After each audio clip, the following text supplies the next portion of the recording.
Salut tout le monde, vous reconnaissez le son qui passe? Bien vu, c'est Stan, le classique d'Eminem en featuring avec Dido. Eh bien figurez-vous qu'il fête ses 25 ans.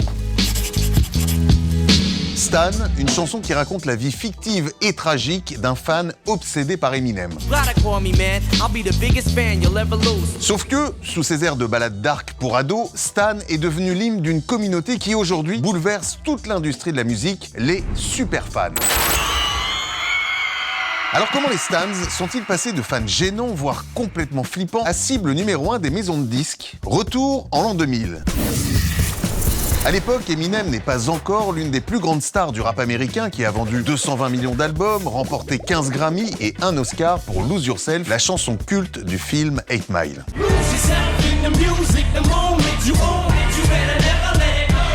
Non, Eminem est encore Slim Shady, le sale gosse du rap qui divise l'Amérique.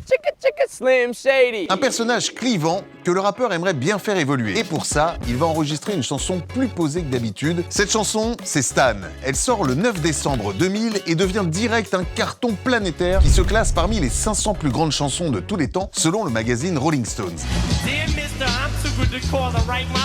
Mais ce qu'il faut savoir, c'est que Stan est la contraction du mot anglais stalker, harceleur en français, et de fan. Un terme plutôt péjoratif que contre toute attente, les fans vont s'approprier. Stan va devenir un phénomène de société, à tel point qu'en 2017, le mot Stan entre carrément dans le dictionnaire anglais pour désigner un fan excessivement zélé ou obsédé par une célébrité en particulier. Mais derrière cet aspect flippant se cache surtout plein de communautés qui se mobilisent non-stop pour promouvoir la musique de leurs artistes préférés.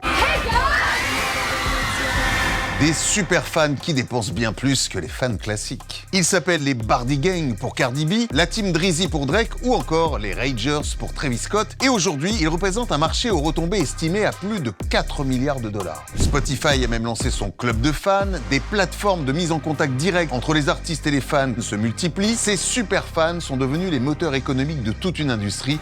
Bref, c'est la ruée vers le stade. Un joli destin pour un personnage qui, à la base, devait terminer dans le ravin. N'hésitez pas à commenter, liker et surtout vous abonner à la chaîne YouTube /musique. Il y aura plein d'autres vidéos à venir. Slim Shady.